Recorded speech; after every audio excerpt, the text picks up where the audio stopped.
Hello and congratulations on getting access to this video course, and I'm going to walk you through how to create a profitable authority blog.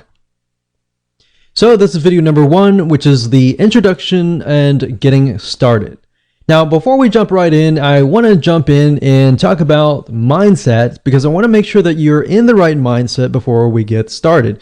Because I'm a big believer that if you're in the right mindset, you'll be able to implement everything at a faster and more accurate pace.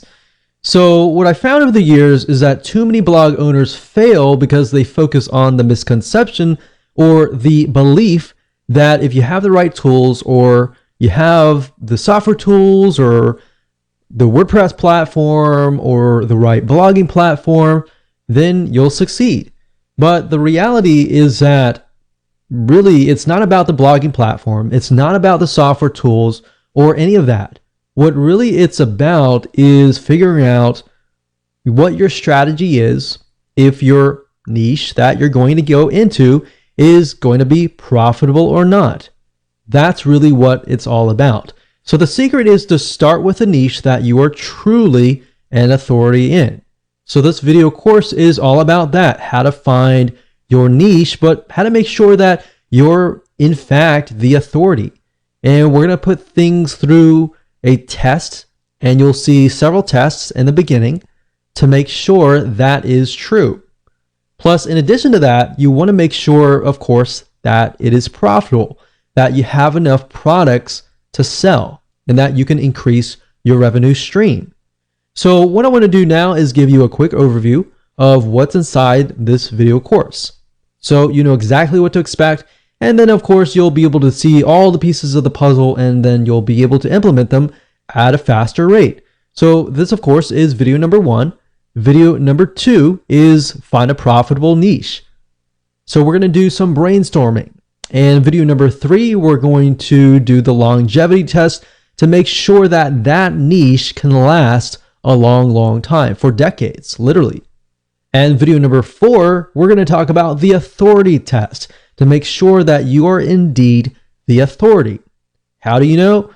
We'll ask some questions that you can answer. We'll put you through some tests to make sure that is the case. And of course, number 5 is going to be the competition test to make sure that you have enough competition. And video number 6, we're going to talk about the product test to make sure that everything is going to be profitable for you in the long run. Because the worst case scenario is you jump into a niche that has a high demand, but it's not necessarily profitable. And of course, video number 7, we're going to talk about topic generation. So we're going to take the niche that you decided upon, and I'm going to show you how to use free tools to gather intelligence to figure out what actual topics are in demand. Because it's easy to create topics out of our head, and that's great. And some of those might be high in demand, but we can verify these with actual tools online. And video number 8, we're going to talk about blog post creation. Video number 9, we're then going to talk about blogging platforms. So if you notice, a lot of videos 1 through 8 is all about strategy, planning, getting it right. And once you do that, then you can move on to setting up your blog.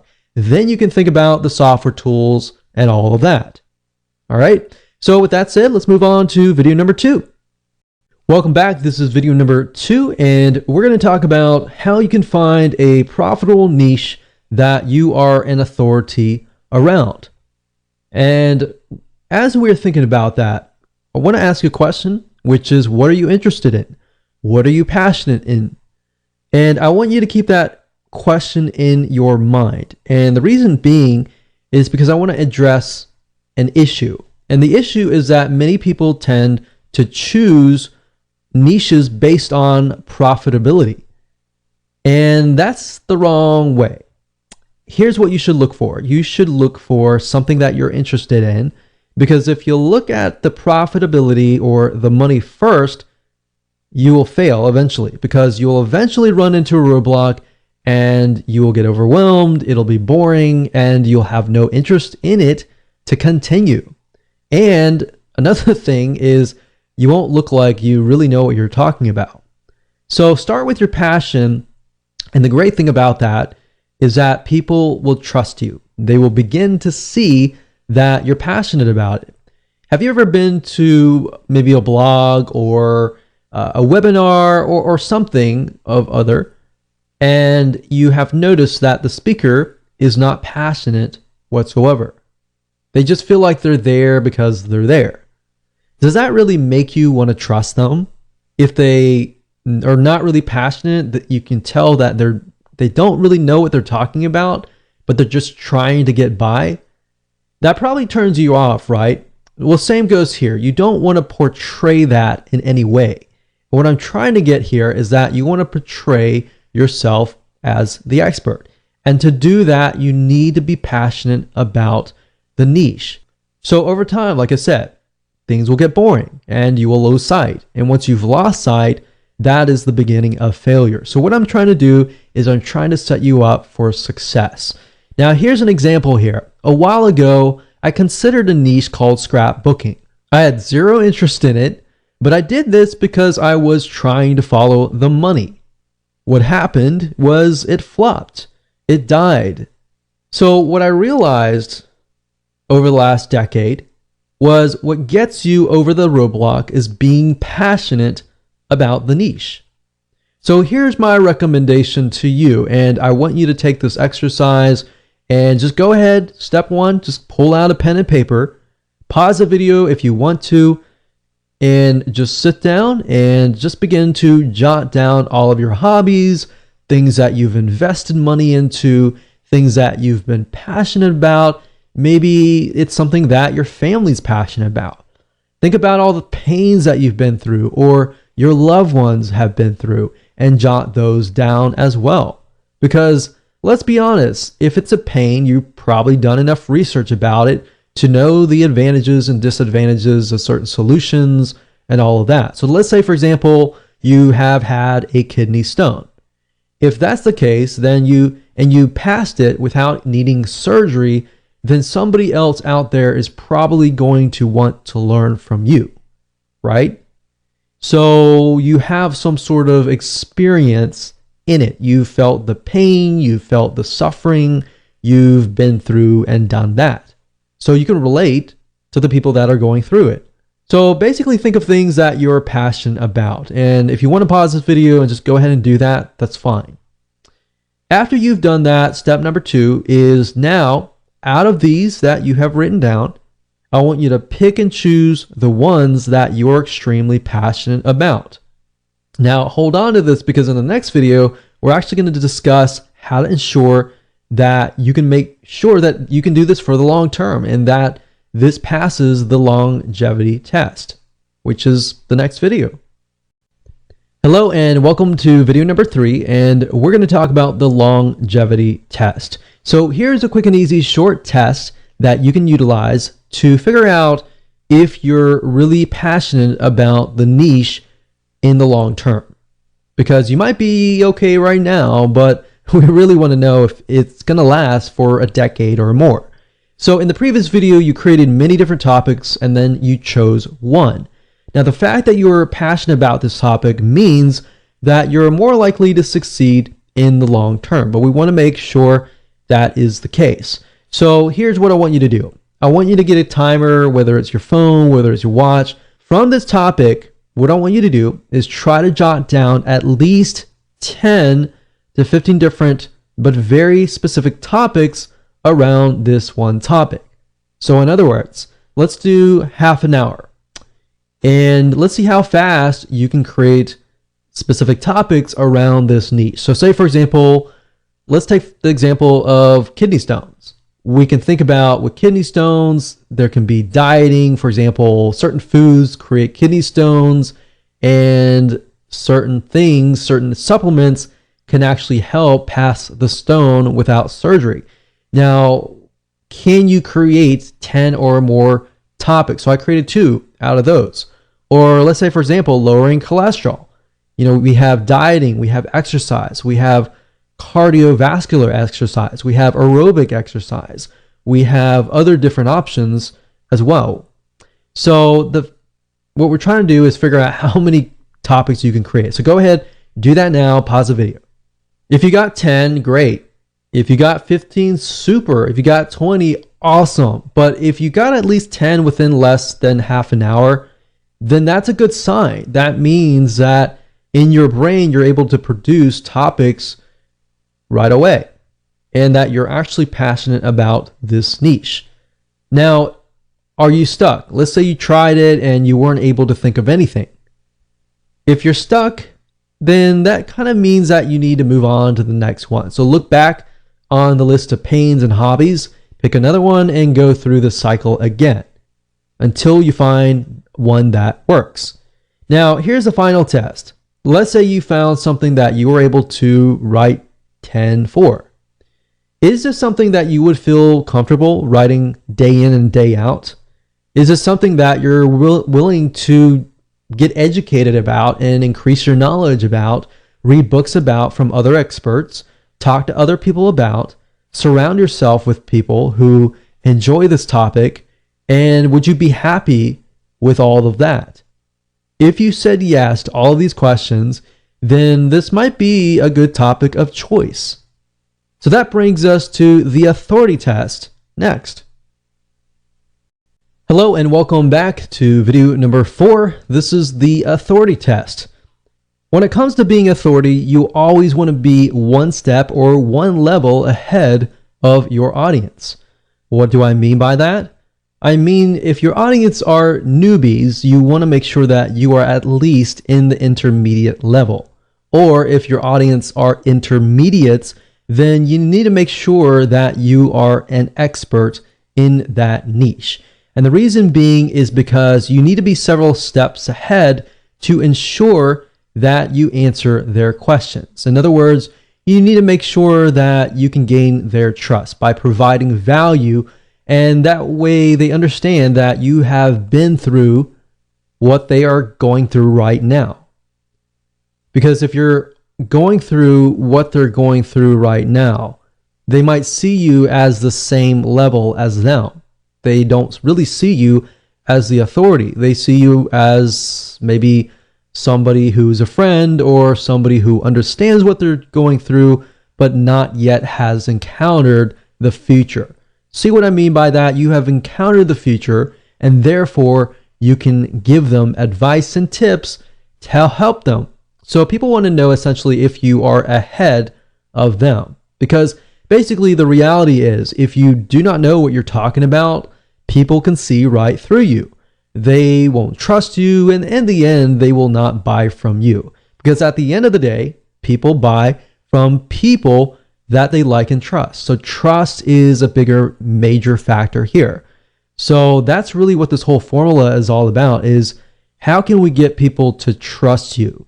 And ethically and rightfully so, if you know the niche, you know the advice and the tips, and you've lived it, then you're more likely to be able to connect. And by connecting, you understand their struggles. You see where if you find somebody that's just profitable and you're relying purely on somebody to write the content for you, so you're missing that emotional connection. So at the end of the day, if you think about it, people buy for emotion. They don't buy for logic. They justify their purchases with logic. All right. So with that said, if you're one step ahead of everybody else, great. If you're not, it might be something to think about. With that said, let's move on to video number 5. Hello and welcome to video number 5, and this is the competition test. So the big misconception is that there's too much competition. Oh no, this is not a good niche to go into. If anything, that is actually far from the truth. Having a good amount of competition means that there is a buying market. Why? Because typically what this means is the competition has paved the way, they have educated the market, and they've placed products out there. If the market doesn't really know what the products are all about, your competition actually has to educate the market before people actually will buy them. So basically, instead of having to educate the market, you simply come in, provide lots and lots of value, and you can move in, you can find out what your competition is doing, what your competition is not doing, therefore is a demand in itself, and actually do it. So let me go ahead and show you how to find competing blogs, spy on them to do the necessary competitive intelligence. So technically you can go to google.com and do a search for blogs in your niche. But a tool that I like to use is called buzzsumo.com. That's buzzsumo.com. And the reason why I like this is because this site literally analyzes the content that performs the best within the niche. So this really is going to help shortcut things for you. So if I go here and I type in, let's say for example, lower cholesterol, let's see what we get. Now, one thing to note is that BuzzSumo, it is a paid tool, but it will allow you to do some free searches as well. So if you want to pay for it later, that's fine if you get really serious. But for now, as starting out, you don't really need to pay for it. So if I type this in, you can see these are some blogs or websites that are actually getting a lot of engagement. And what you're trying to figure out is what are they doing to get that kind of engagement. So they have Facebook engagement, LinkedIn shares, Twitter shares, Pinterest shares. So obviously they definitely have social media. So what I want you to do is just jot down what do you see that they are doing that you could be doing.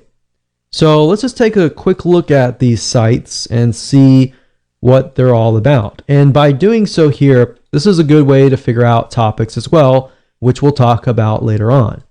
But let's just take a look at the sites and see what they are doing.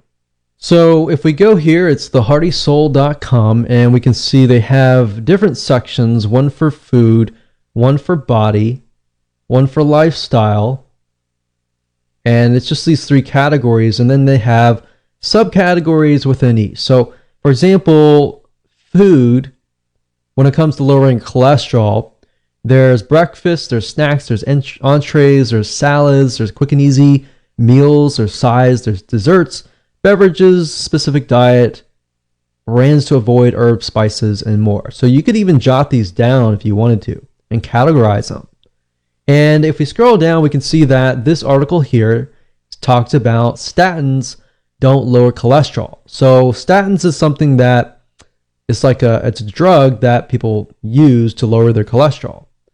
But it's saying in this study that it increases cancer and memory loss risk. So obviously this is a very controversial type article, and that's what they're doing to get all these likes and shares and more. Now, if we go to the other blogs and just take a look at how their site is laid out. So they have a topics. It looks like they have very, very general. It's not necessarily related to health, but they do have one section related to health. But this looks like it's just an article. But you can see the length of the article is actually quite long. It's a good, decent size article, maybe about 700. No, it looks more like 1,000 words. But nowadays, your articles and your blog posts can actually get to the length of 1,500 to 1,000 words per blog post. And of course, if you have videos, that's good too, to get people to actually stay. So we can see that these sites don't really focus just on cholesterol, but they focus on the overall arching view of health. Now, what this allows you to do is this allows you to create a profitable authority blog based upon a very, very specific niche. If you focus only on, let's say, lowering cholesterol or how to pass a kidney stone without surgery, then that might actually allow you to convert more sales because the person that you are attracting is more likely to be in that mindset, right? So for example, if somebody comes to this blog, they might be interested in lowering their cholesterol, of course, because of lifestyle, but they might be coming here because they're interested in relationships. So it's not really targeted. So that, I think, is something that could be improved and something that you could even do yourself. So that's what I would do. I would go to these sites, jot down at least 10 or so things that they could improve and that you could follow, that they are doing that is working for them. and you can compare different blogs to make sure that all of these blogs are doing the same thing. If they're all doing the same thing and they're doing really well in that area, it might be something that you can actually mimic. Hello and welcome to video number 6, and let's go ahead and do the product test. Now, at this point in the time, you know for a fact that this is a niche that you want to go into. But what we need to do now is we need to make sure that we are going to be able to profit from this blog. So what you need to do as far as product creation goes is figure out if you have an unlimited supply of products that you can sell to your market. Because the more products that you have, the higher your revenue stream is going to be. Now, there are different routes that you can take. You can either find affiliate products, or in other words, products that other people have created, and you can direct your traffic, your bloggers to, and you can send them there, and if they buy, then you get an affiliate commission. So you get a cut. Basically, if the vendor has a product, let's say a video course, and they give you 50%, for every sale that you make, you get 50%. Now, the nice thing about this is you don't have to deal with customer support. The downside is you only get half of the commission. Now, if you create your own product, obviously, you get 100% commission. So you are the vendor, so you get 100% of the product. Now, that's the nice thing about products, but product creation definitely does take time. And a shortcut of that is what we call private label rights products. What that means is you have somebody who has created a video course or a report or ebook or some sort of product, and they are giving you rights to put your name on it and make it as your own. So the person creating the private label product, their name is not on it, so you pretty much get all the credit. Now, if you go find a private label rights product in your niche, let's say, for example, lowering cholesterol, and you compile a ebook or a report that somebody can buy, or you can turn that report into a video course that somebody can buy. Either way, product creation or private label rights, you get 100% of the actual revenue. So here's the thing. Finding affiliate products is great. It allows you to focus on your blog. But if you're unable to find many affiliate products, that just means that you're going to have to create your own products or find private label rights products. But I want you to understand that at the end of the day, the more products you create, the more you actually control yourself. So you actually own these products. And if you have 5 different products, you can cross-sell them.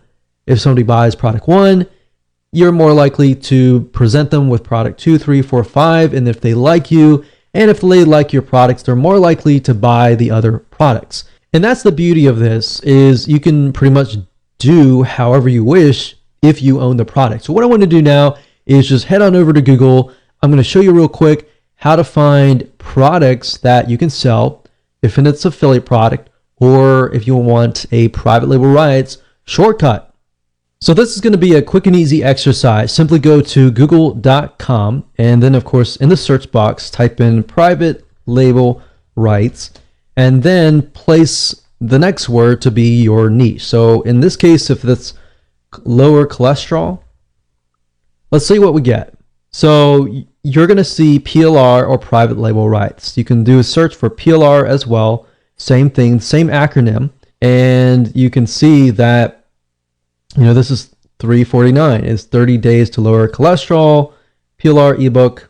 And you want to make sure that you see what's inside the ebook.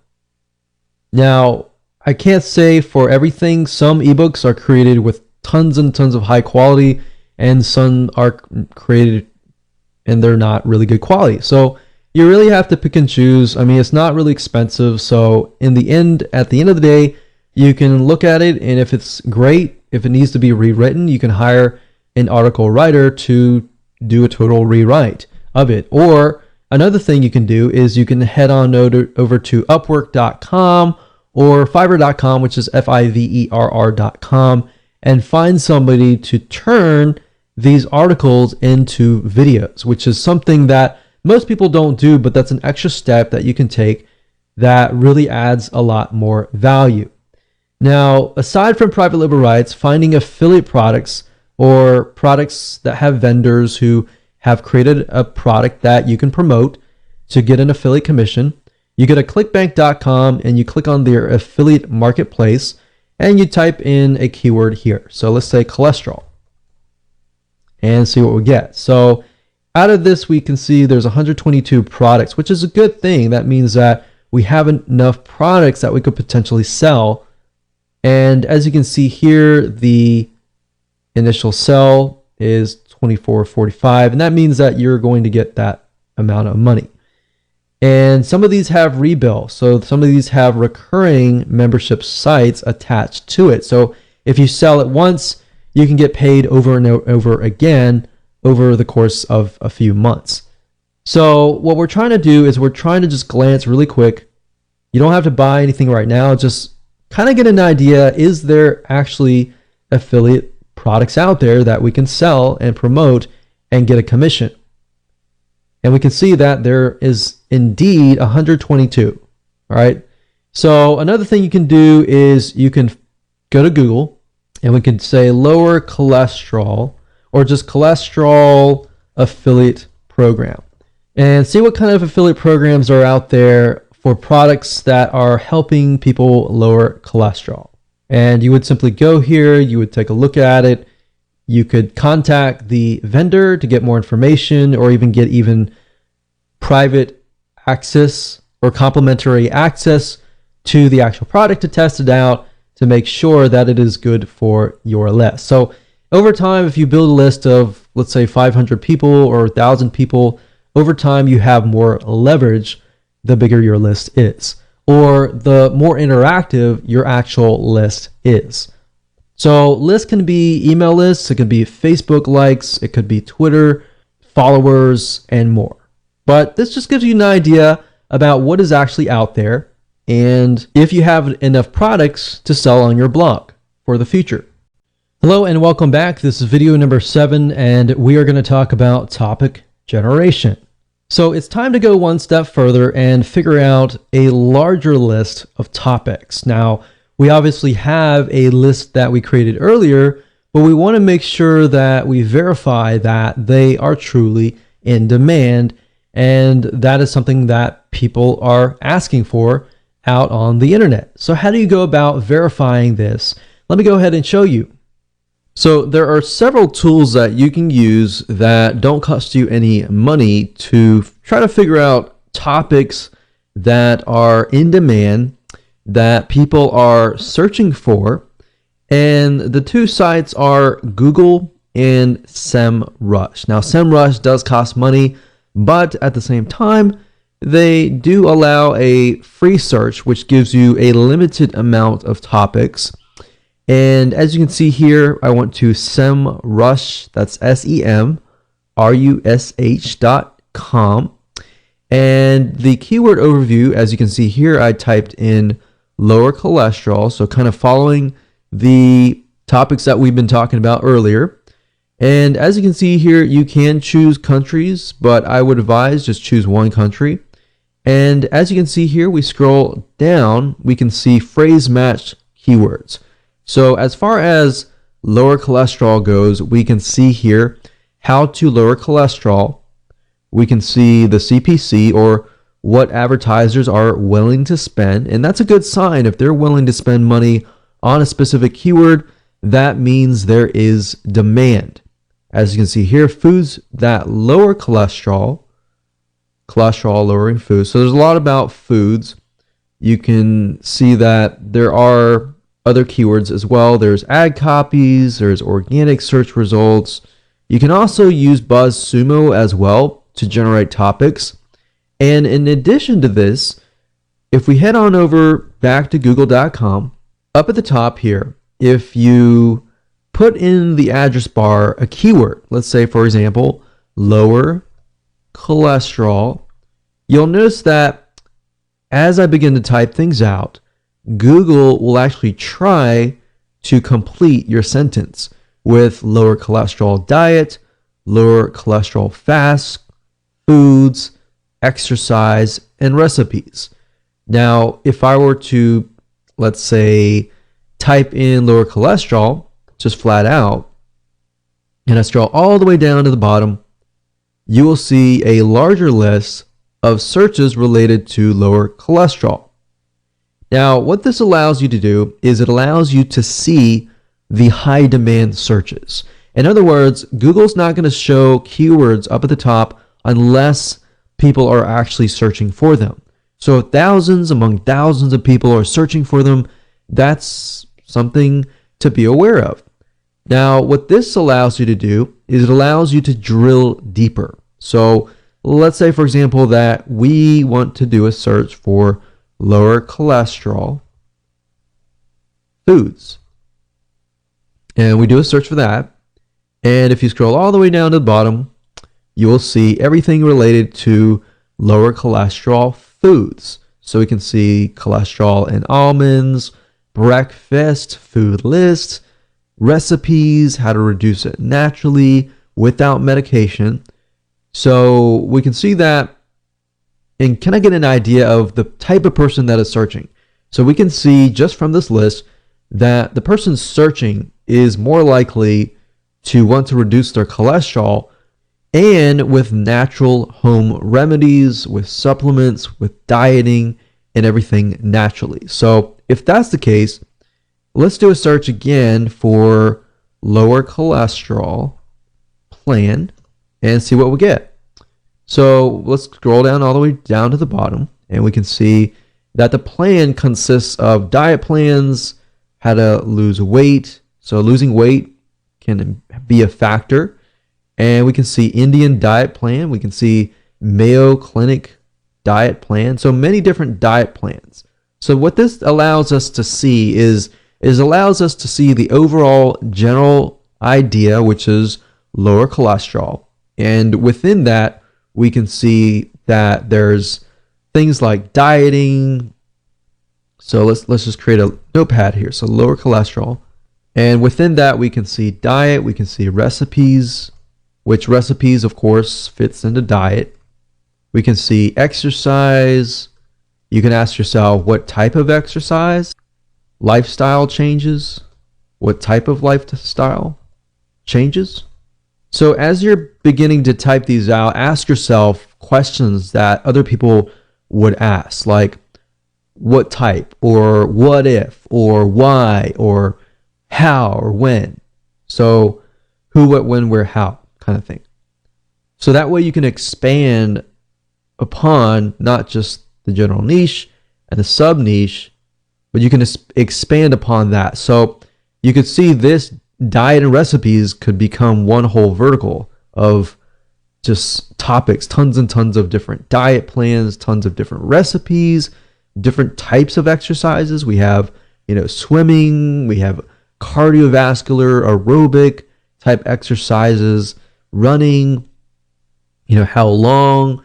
And as you can see here, you can really dig deeper and deeper and deeper. So I would say just using Google itself allows you to really dig deeper, but utilizing other tools like SEMrush or BuzzSumo, or even going after the paid versions of these apps and digging up actual data that says, okay, this keyword is getting a $3 CPC, which means for every click somebody gets, they're actually paying about $3 cost per click.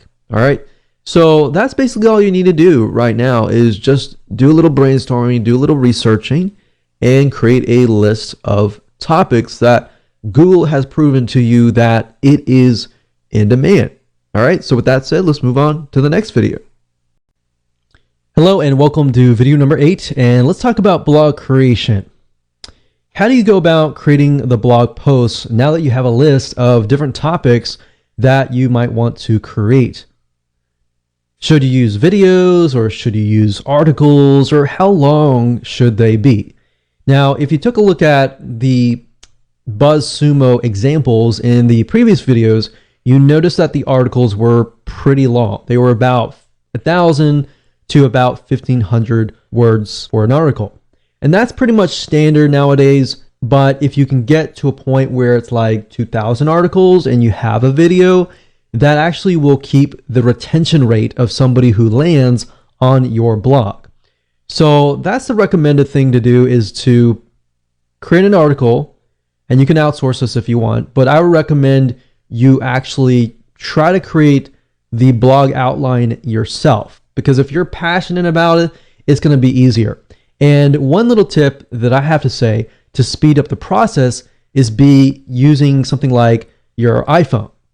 So like an iPhone, it has something called Siri, and Siri allows you to voice your thoughts on your notepad, and you're able to create an article at a really, really fast rate. Now, obviously, grammatically, everything might be incorrect, but what you can do is you can do that on your iPhone or your smartphone, or even Dragon Naturally Speaking, to create the article, and then you can send it to a proofreader. I create the articles and then I send it to the proofreader, because that allows me to be creative, that allows me to just push it all out, and then it allows somebody else to do the grammatical checking and the spelling and all that to make sure that it actually flows. Now, once you're done with that, what you can do next is you can head on over to places like Fiverr.com, Fiverr.com, and you can hire people to actually read your article and get them to turn it into a video. So essentially what you're doing is the video is the same as the article. And what you can do is you can add images, and that way you appeal to the visual audiences, the kinesthetic, and the auditory learners. There's 3 types of people and 3 different types of learning. So that's what I recommend to you. Now, as far as what the blog post should be about, well, I'm going to show you what we call the backward blog creation strategy. And I'm actually going to take an example. I'm going to show you how to write the article, or at least outline it to the point that you can do it all in less than 5 minutes. All right, so let me go ahead and show you that right now.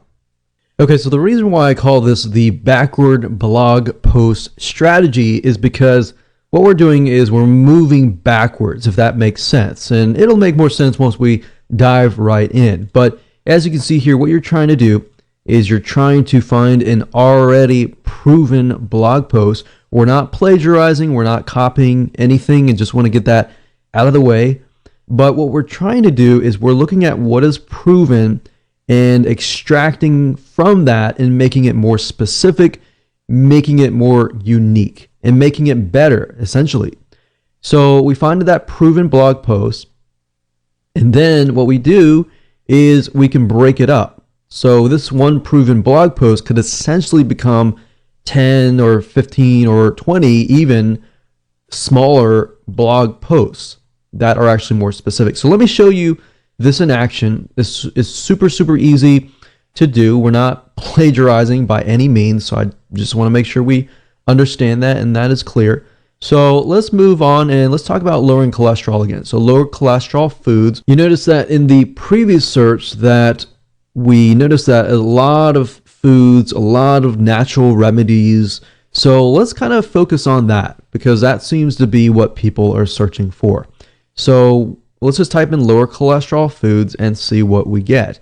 So if we scroll down, we can see top 12 foods that lower cholesterol. And you'll notice this, a lot of articles are moving more towards 12 things or top 10 things that lower your cholesterol, or top 10 different types of cardiovascular exercises that allow you to lower your cholesterol, or even top 10 foods that you can still eat that are tasty that can lower your cholesterol. So let's just click through here.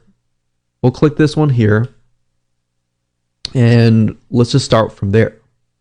So as you can see here, it says 12 foods that lower cholesterol naturally. Now, if we take a look here, we can see that it lists different types of foods. So different categories of foods, like oats, we have red wine, we have salmon and fish, we have nuts. Now, we can see that while this is great and all, we can go more specific. So the question is, how do you go more specific? Because obviously the more specific it is, the more interesting it is sometimes, but at the same time, a lot of times it'll actually boost your authority simply because people feel like, okay, you've actually focused in on very, very specific details.